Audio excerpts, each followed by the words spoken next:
기도하면서 기다리겠습니다. 노래 가사 중에 남자는 배, 여자는 항구 그런 노래가 있는데 저는 거기에는 뭐 크게 동의를 못하겠지만 인생은 항해다라고 하는 이 말에는 아마 이 자리에 계시는 모든 분들이 다 동의를 하지 않을까 그렇게 생각을 합니다.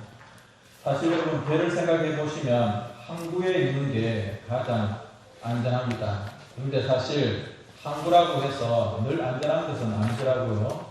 제가 창원에서 사역할 때에 매미 태풍이 불었는데 그 다음날 배를 타고 목사님과 함께 도대체 이 매미 태풍에 얼마나 큰 피해가 있었는가. 사실 제가 있던 아파트도 유리창이 다 깨져가지고 정말 큰 피해가 있었습니다만은 마산항에 가보니까 그 태풍을 피해서 항구에 들어가 있던 배들이 2층집 위로 올라가 있더라고요. 이 배들이 다 선착장 위로, 지붕 위로 올라가 있고 그런 것을 보면서 항구라고 해서 늘 안전한 것은 아니구나 그런 생각을 해봅니다. 그러나 여러분 배가 항구에만 그렇게 정박해 있기를 목적하고 만들어진 것은 아닙니다. 배는 항구에 있어야 되는 것이 아니라 늘 바다로 나아가고 항해를 해야 되는 것이 배를 만든 목적이 아니겠습니까? 아마 이 자리에 계시는 우리 성도님들, 우리 젊은 친구들, 젊은 학생들은 잘 모를지 모르겠습니다. 인생이 무슨 항해인가. 그러나 적어도 60, 70, 80 이런 인생을 살아오신 분들은 정말 좋다. 인생은 정말 항해다. 그런 생각을 하셨을 것입니다. 여러분, 거친 파도를 헤치고 나아가는 것이 바로 우리 인생이죠. 때문에 인생은 결코 편안하게 그렇게 유람선이 될 수가 없습니다. 우리 포항 쪽에도 운하에서 유람선이 있죠. 그런데 인생이 그렇게 늘 유람하듯이 편안하게 그렇게 구경할 수 있는 그런 인생은 결코 없는 것입니다. 거친 항해죠.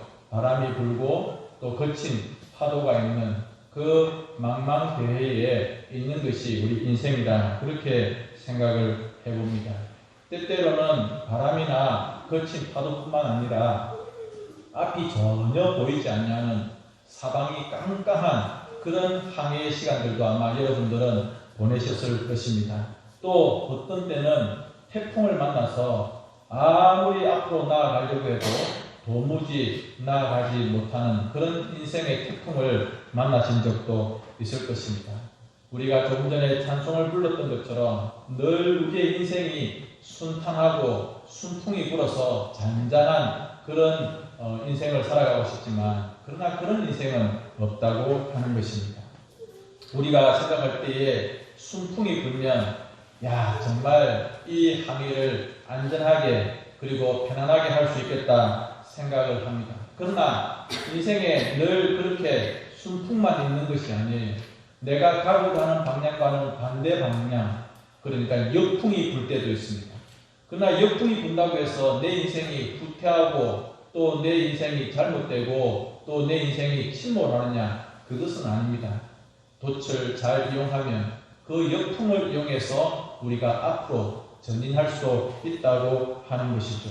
우리가 좋아하는 찬양 중에 고요한 바다로 저 천국 향할 때 주 내게 무엇 주시니? 순풍 주시니.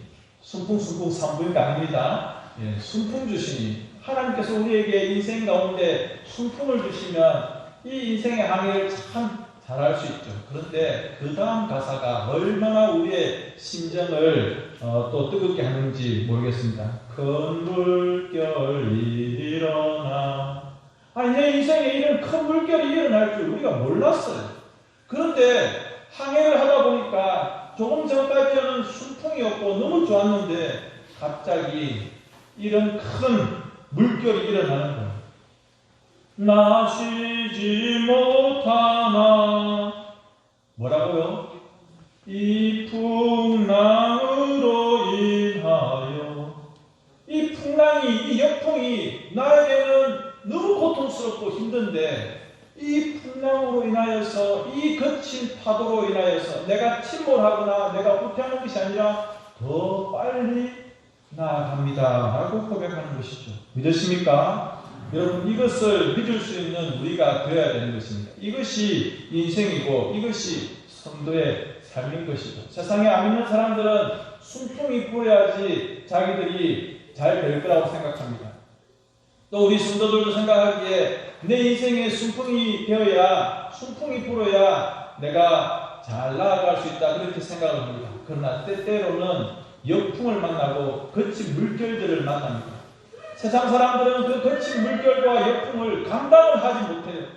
왜 나에게 이런 역풍이 오는가 좌절하고 원망하고 누구를 탓하고 혹은 그냥 인생 침몰을 해버립니다. 그러나 우리 그리스도인들은 하나님, 이 풍랑과 이 거친 물결로 인하여서 내가 더 빨리 하나님께 나아갑니다, 소망의 항구로 나아갑니다 라고 고백할 수 있기 때문에 그렇습니다. 2022년을 살아오셨습니다. 지난 1월부터 그리고 지금 11월 달까지 여러분들은 순풍이 많았습니까? 아니면 삶의 역풍이, 거친 물결이 많으셨습니까? 그러나 여러분, 그 역풍의 시간, 물결의 시간, 1월 달부터 11월 달까지 쉽지 않았지만 그 시간들이 여러분들을 후퇴시키거나 침몰시키거나 여러분들을 가라앉게 하는 것이 아니라 하나님께서 그런 시간들을 통해서도 하나님께 한 걸음, 또 주님께 한 걸음 나아갈 수 있는 은혜를 주셨다고 하는 것 꼭 믿으시기 바랍니다. 때때로 우리는 이해할 수 없는 시간들을 참 많이 만납니다. 하나님, 왜 나에게 이런 시련과 어려움과 인생의 역풍이 있습니까? 알 수 없을 때가 참 많이 있습니다. 그러나 2022년 11월 마지막 주 여기까지 이르게 하신 것도 하나님의 은혜라고 고백할 수 있기를 바랍니다. 여러분, 내가 어쩔 수 없이 내가 실수해서 이 어려움을 만나고 있는 것도 아닙니다. 내가 어쩔 수 없이 여기까지 내 인생의 항해가 밀려왔구나, 그렇게 말할 수 없는 것입니다. 하나님께서는 그런 시간들을 통해서 나로 하여금 다시 한번 하나님께 더욱더 가까이 이끌어 가시고, 마침내 우리가 어떻게 고백할 수 있습니까? 에베네셀의 하나님, 여기까지 나를 인도하신 하나님, 도움의 하나님을 고백할 수 있게 되는 것입니다. 성도 여러분, 아까 제가 처음에 우리의 인생이 항해다 그렇게 말씀을 드렸습니다. 항해를 하려면 배가 중요하죠. 배가 그냥 종이배처럼 이런 거 만들어 가지고는 항해를 할 수 없습니다. 오리배를 타고 태평양을 건널 수 있을까요? 오리배를 타고 그렇게 발로 아장아장 해가지고 이 인생의 큰 바다를 우리가 건너갈 수 있겠습니까? 그래서 이 인생이라고 할 때, 이 항해라고 할 때 배도 튼튼해야 될 것입니다. 그런데 진짜 중요한 것은 무엇이냐면, 배도 튼튼해야 되지만 돛도 튼튼해야 되는 것입니다. 바람들을 잘 견뎌내야 되는 것이죠. 그리고 또 중요한 게 뭐냐면, 이 항해를 해 나가는데 기술이 뛰어나야 되는 것입니다. 여러분들은 이 인생을 살아나가는 기술이, 실력이 어떤 것들이 있습니까? 근데 여러분, 내가 뭔가 잘 알고 있다고 생각하고 인생에 대해서 이 정도는 이제 내가 살아갈 수 있다, 나는 실력이 있고 능력이 있다, 그렇게 생각을 해보지만 여러분들께서 결국은 고백할 수밖에 없고, 내 입에서 나오는 나의 참된 고백이 뭐냐면, 내 인생 나도 잘 모르겠다라고 하는 것입니다. 왜냐하면 예기치 못한 일들을 자주 만납니다. 도무지 예상하지 못했는데 그런 일들이 마치 바다 밑에 숨겨져 있는 암초처럼 내 인생 항해를 방해하고 침몰시키는 위험들이 굉장히 많다고 하는 것입니다. 그럴 때는 어떻게 해야 될까? 누군가에게 손을 벌려보고 누군가에게 좀 도움을 요청하지만 그 사람들이 나에게 도움을 주고 나의 손을 잡아주고 무엇인가 나를 구원해 줄 것처럼 그렇게 하던가요? 말은 하지만 실제로 그 사람들이 나를 도와주거나 나에게 큰 도움을 주는 것 별로 없는 것 같습니다. 그러면 우리는 어떻게 해야 될까요? 나 자신보다 더 잘 아시는 분께 도움을 요청해야 됩니다. 여러분, 우리 하나님께서 우리를 너무 잘 아십니다. 이 인생 망망대해를 항해하는 우리들을 너무 잘 아시는 분이 하나님이십니다.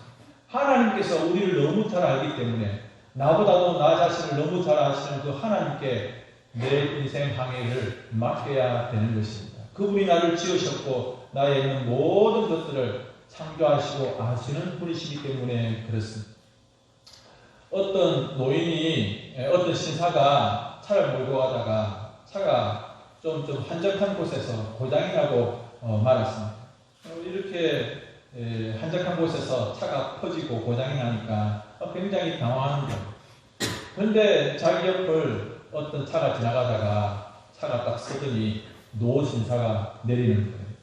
차가 고장이 났으니까 차가 고장이 났는데 아무리 봐도 고칠 수가 없다고.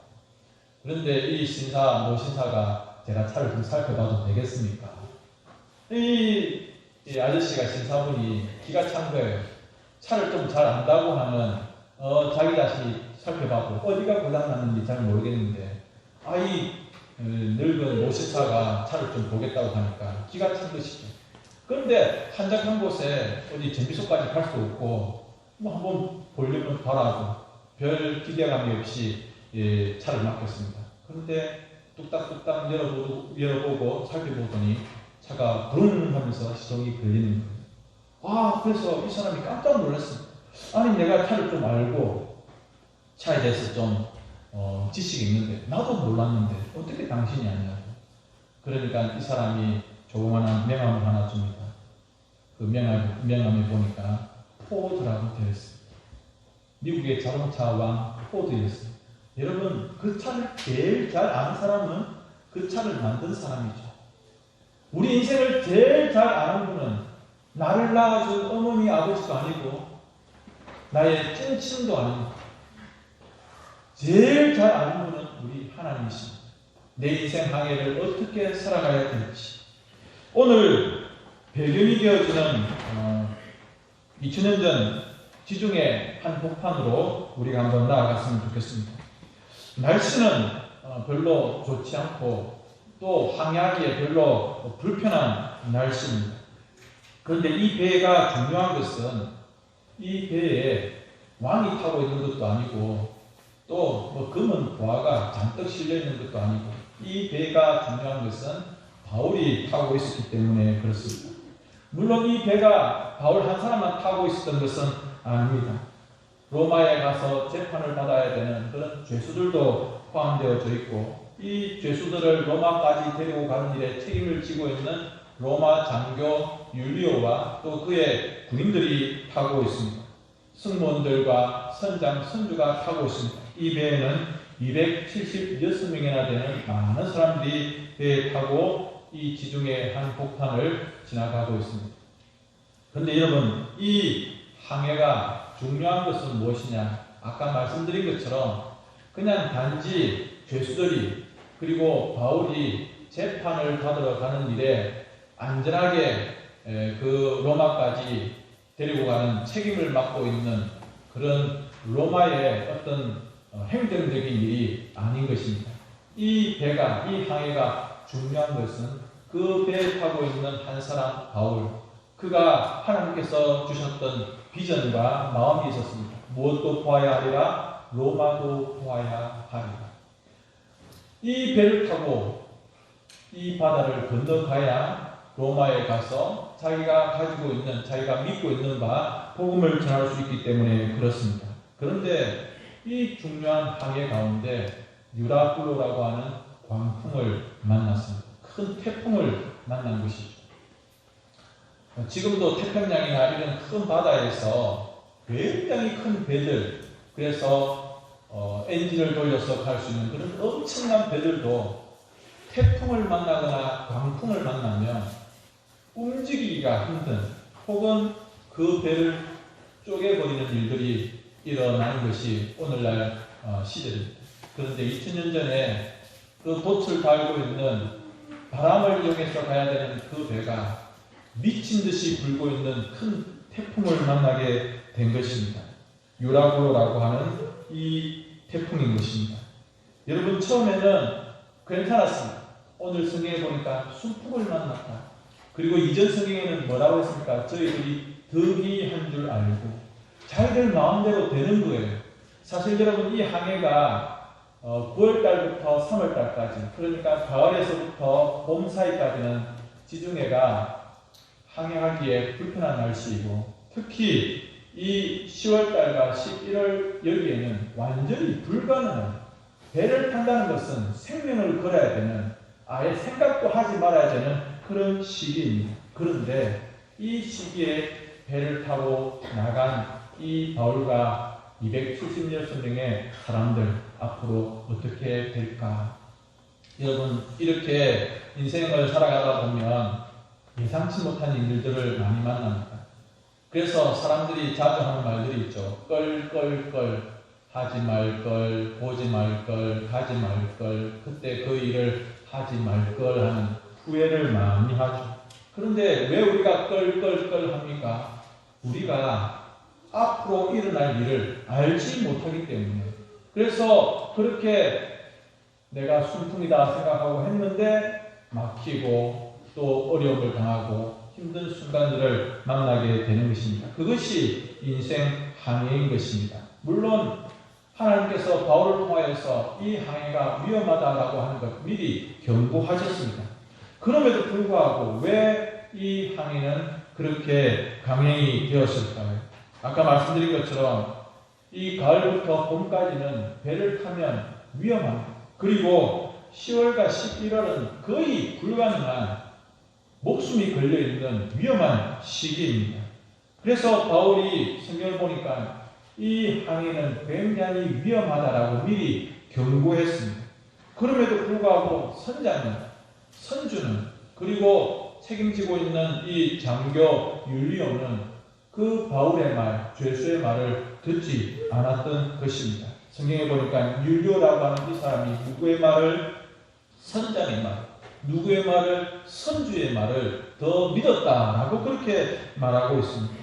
저는 네 가지를 한번 살펴보려고 합니다. 뭐냐면 우리 인생 항해에 있어서 많은 영향을 주는 네 가지를 살펴보고자 하는 것입니다. 첫 번째로는 무엇이냐면 오늘 선장이 등장하고 있습니다. 여러분, 선장은 배에서 키를 잡고 움직이는 사람입니다. 그러니까 기술을 가지고 있는 거죠. 항해술을 가지고 있는 사람입니다. 이 인생의 기술이라고 하는 권위를, 힘을 가지고 있는 사람, 이 자리에 계시는 성도님들도 아마 인정하실 거예요. 내가 어떤 기술을 하나 가지고 있으면 그것이 나를 밥 먹게 하고, 그것이 나로 하여금 돈을 벌게 하고, 그것이 나로 하여금 사람들이 우러러볼 수 있는 힘이 된다고 하는 것. 우리 인생 가운데 이런 기술을 가지고 그것이 자기 인생의 권위가 되어지는 사람들이 참으로 많이 있습니다. 여러분, 인생에 있어서 내가 이런 기술 하나 가지고, 내 인생의 이 기술을 가지고 인생의 항해를 내가 마음 놓고 할 수 있겠다라고 생각하고 착각하는 인생들이 많다고 하는 것입니다. 그러나 기억하십시오. 인생은 기술로 살아가는 것이 아니다라고 하는 것입니다. 목회도 마찬가지입니다. 목회도 어떤 기술을 가지고 목회를 하는 것 아닌 것 같습니다. 어떤 목회 세미나, 또 어떤 목회 세미나 참 많이 있습니다만은 거기만 쫓아다니다가는 참된 목회를 할 수 없는 것이죠. 진짜 중요한 것은 목회도 그렇고 인생도 그렇고 무슨 기술을 배우는 것, 그것이 아니라 우리 인생 가운데 진짜 중요한 것이 무엇이고, 내 인생의 참된 가치가 무엇이고, 내 인생의 무게중심이 무엇인가라고 하는 것을 우리가 잘 알아야 되는데, 그 기술이라고 합니다. 그래, 내가 이 기술이 있으면 내가 내 인생 살아갈 수 있을 거야. 여러분, 이 선장은 자기가 갖고 있는 이 키 하나로 배를 조정할 수 있기 때문에 그것이 자기에게는 최고의 권위였습니다. 그래서 율리오라고 하는 이 장교도 그 선장의 말을, 그 기술을 믿었던 거예요. 그러나 이 기술이라고 하는 게 종이장처럼 아주 얇은 그런 것에 불과한 것입니다. 그리고 등장하는 이 배의 두 번째 권위가 무엇입니까? 선주입니다. 선주. 배의 주인이죠. 여러분, 배의 주인은 이 배가 자기의 재산입니다. 그래서 이 배를 어떻게 해서든지 많이 이용하고 자주 이용해서 돈을 벌어야 됩니다. 우리 인생 가운데 나타나는 돈이 두 번째가 뭐냐면 바로 물질이고 재물인 것입니다. 화물들을 계속해서 빨리빨리 날라야 되고 사람들을 계속해서 운송해야 됩니다. 아니 어떻게 이 배를 내가 장만했는데 이 배를 많이 움직여야 돼. 그래서 가을날 그리고 봄에까지 이 지중해가 위험한 때에는 이 선주는 배 주인은 안타까운 거예요. 돈을 벌어야 되는데 계속해서 이 돈을 벌어야 되는데 이 기간에 배를 움직이지 못하는 것이 자기에는 손해거든요. 그리고 10월달과 11월달 이 위험한 시기라도 할 수만 있다면 선장이 최고의 기술을 발휘하고 또 자기는 결정을 내려가지고 배를 움직여야 되는 것입니다. 그래야 돈을 벌 수가 있는 것입니다. 여러분 인생에 있어서 돈이 최고다, 물질이 최고다 이렇게 생각하고 있는 사람들, 인생의 최고의 권위를 돈으로 생각하는, 재물로 생각하는 그런 사람들이 있더라라고 하는 것입니다. 우리 주변에 왜 사건과 사고들이 터집니까? 결국은 돈 문제 아니겠습니까? 돈이 되느냐 안 되느냐, 그 돈 몇 푼을 위해서 사람을 속이기도 하고 사기치기도 하고 심지어 죽이기도 하지 않습니까? 우리 마음 가운데 있는 이 욕망이, 돈에 대한 이 욕망들이 사람으로 하여금 그렇게 고통스럽게 하는 것입니다. 사회를 병들게 하는 것입니다. 그래서 살펴보면 이 돈이라고 하는 것, 물질, 재물이라고 하는 이것이 우리의 최고의 가치가 될 수 있는가? 저는 아니라고 생각을 합니다. 또 이 배에 등장하는 세 번째 권위가 뭐냐면 백부장입니다. 이 항해를 총 책임지고 있는 로마의 장교입니다. 높은 자리에 있는 사람입니다. 이 로마 장교 율리오가 상징하는 것이 무엇이냐면 바로 높은 자리, 권력을 이야기하는 것입니다. 여러분 우리가 사회생활하고 어떤 조직 가운데 다 속해 있습니다. 그래서 회사에 가면 나보다 더 높은 사람이 있고 또 그 사람이 가지고 있는 권위에 순종해야 될 때가 있고 따라야 할 때가 있는 것입니다. 여러분 그런데 이렇게 누군가로 하여금 움직이게 할 수 있는 이 힘, 이것을 우리가 정말 바라고 소망하지 않습니까? 나도 저 위에 올라가면, 나도 저 권력을 잡으면, 나도 저기까지 올라가면 마음껏 할 수 있을 것인데 라고 생각하는 것이 우리 인생입니다. 그러나 그 높은 자리에 올라가서 내가 잘할 수 있을까요? 바른 마음을 가지고 정직한 마음을 가지고 그 자리에서 모든 사람들에게 공평하게 정직하게 바르게 잘 할 수 있던가요? 아닙니다. 변질되어지고 또 그 자리에서 누군가는 상처받고 고통받고 소외되어지는 일들이 일어나게 되는 것입니다. 높은 자리에 오르면 더 높은 자리에 오르고 싶고 권력을 잡으면 더 오랫동안 그 권력을 잡으려고 다른 사람들을 힘들게 하고 고통스럽게 하는 일들이 일어나고 때문에 그 권력이라고 하는 오늘 이 율리오가 가지고 있었던 그 높은 자리가 결코 우리 인생의 참된 권위가 될 수 없다고 하는 것입니다. 마지막 네 번째로는 영적인 권위입니다. 여러분 276명의 이 사람들 중에 어떻게 보면 별 볼 일 없는 사람 중에 한 사람이 이 바울이 아닌가 생각이 되었습니다. 기술을 가지고 있는 선장, 그리고 이 배의 주인이었던 선주, 그리고 이 운송을 책임지고 있는 로마 장교, 모든 그 권위들은 다 눈에 보이는 권위. 아니 로마 장교가 들고 있는 저 칼, 그리고 배의 주인이 가지고 있는 이 배에 대한 모든 선택권, 그리고 배를 움직이는 이 선장이 가지고 있는 기술, 다 눈에 보이는 것입니다. 그런데 바울은 뭘 가지고 있습니까? 영적 권위. 눈에 보입니까? 눈에 보이지도 않으면 영적 권위를 가지고 있습니다. 다른 사람들은 다 눈에 보이는 기술과 지식들과 힘을 가지고 있는데, 그런데 이 바울은 눈에 보이는 것 하나 없고 그냥 앞으로 로마에 가서 재판을 받아서 죄인 신분이 될 수 있는 그런 자리밖에 가지고 있지 않습니다. 그런데 여러분 이 바울은 이 배를 타기 전에 2년 동안 잡혀 있었습니다. 2년 동안 잡혀 있으면서 바울이 무엇을 했을까요? 적어도 바울은 깊이 기도하고 묵상하고 앞으로 로마에 가서 무슨 일을 해야 될지 계속해서 하나님께 기도하면서 그가 영적으로 지금 굉장히 민감해져 있는 것입니다. 그래서 모든 것들을 이 바울이 영적으로 잘 깨닫고 있어서 선장에게, 율리오에게, 그리고 선주에게 이야기했습니다. 이번 항해가 굉장히 위험할 뿐만 아니라 큰 타격도 있고 생명에까지 위험하다라고 미리 경고했습니다.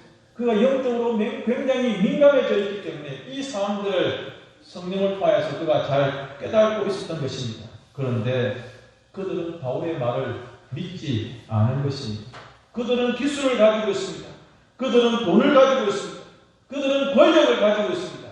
그렇게 눈에 보이는 것들을 가지고 있는 권위를 가지고 있는 그들이 눈에 보이지도 아니하는 영적인 권위를 가지고 있는 하나님의 사람, 복음의 사람, 하나님의 사도였던 이 바울의 말을 귀담아 듣겠습니까? 무시하는 것입니다. 사랑하는 성도 여러분, 우리 눈에 보이지 않냐지만 영적인 권위, 영적인 힘을 볼 수 있는 여러분이 되시기를 바랍니다. 우리가 가지고 있는 약점은 자꾸 눈에 보이는 것, 내 손에 잡히는 것, 그래서 나에게 힘이 되어지고 나에게 도움이 되어질 것, 그것들에게 쏟는 거예요. 야, 저 사람 돈 가지고 있어. 야, 저 사람 높은 자리에 있어. 야, 저 사람 특별한 기술이 있어. 그런데 교회 다니고 예수님 믿는 우리가 가지고 있는 이 특별한 영적인 권위에 대해서 그 사람들은 인정을 해주지 않지. 성경은 이 네 가지의 권위가 2000년 전 유라굴로 태풍을 만났던 이 배에 동시에 있었던 것을 우리들에게 보여주고 있는 것입니다. 그러면 여러분, 이 눈에 보이지 아니하지만 영적인 권위를 가지고 있었던 이 바울, 하나님께서는 이 배에 타고 있는 자들에게, 그리고 2022년 인생의 항해를 하고 계시는 여러분들에게 무엇을 말씀하고 계시느냐 하면, 너가 지금 나의 권위에, 이 영적인 권위에 순종하느냐라고 하는 것을 말씀해 주고 있습니다. 존 비비어라고 하는 목사님이 쓴 책 중에 순종이라고 하는 책이 있습니다. 그 책 내용 중에 이런 내용이 있습니다. 이 비비어 목사님이 담임 목사님과 함께 교회 사역을 하는데 한 가지 큰 계획, 프로젝트를 담임 목사님이 세웠습니다. 그래서 이 비비어 목사님과 부교육자들이, 스태프들이 열심히 그 일을 준비해서 이제 딱 그 일을 시작하면 되는데, 그 일을 시작하기 바로 직전에 지금까지 얼마나 많은 고생을 하면서 고민을 하면서 연구를 해서 그 프로젝트를 하려고 하는데, 갑자기 바로 직전에 담임 목사님께서 판을 엎어버리는 거예요. 이거 하지 맙시다. 이거 안 됩니다. 이거 못합니다. 하나님께서 나에게 그런 감동을 주셨습니다. 이렇게 말하면서 판을 엎어버리는 거예요. 그러니까 이 비비어 목사님이 화가 나는 거예요. 아니, 지금까지 얼마나 많은 고생을 하고 연구를 하고 우리 부교육자들의 스태프들이 얼마나 수고를 많이 했는데 갑자기 와서 팔을 엎어버리니까 화가 나는 거예요.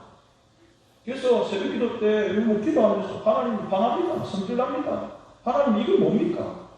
근데 하나님께서 감동을 주시는 거예요. 너 지금 어떤 인생을 살고 있느냐? 네 인생, 네가 지금 살고 있느냐? 아니면 나를 위한 인생을 살고 있느냐? 내가 원하는 게 네가 맡고 있는 부서의 성장과 네가 맡고 있는 교구의 그런 부흥을 원하는 거 아니냐?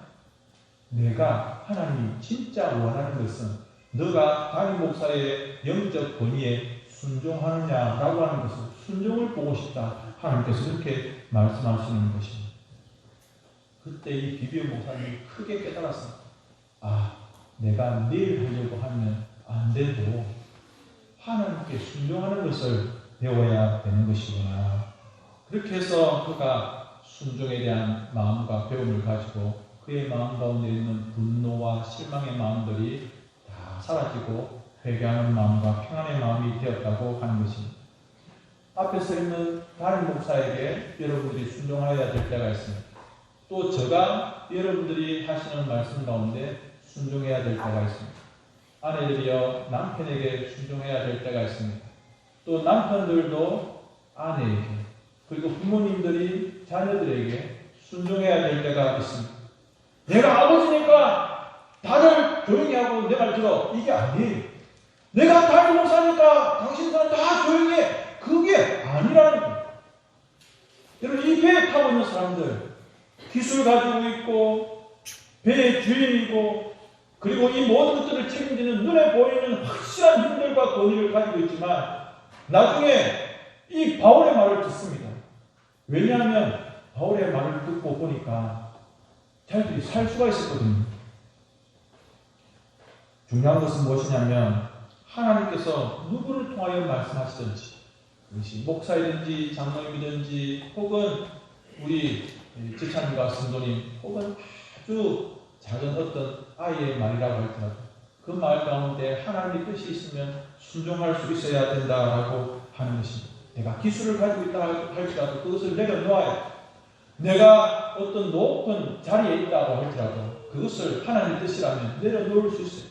내가 많은 돈과 물질을 가지고 있다 할지라도 하나님의 뜻이라면 내가 이것 가지고 꽃이 피우지 않겠습니다라고 내려놓을 수 있어야 되는 것입니다. 성도 여러분, 지난 11개월 동안 여러분들은 어떻게 인생의 항해를 지나오셨습니까?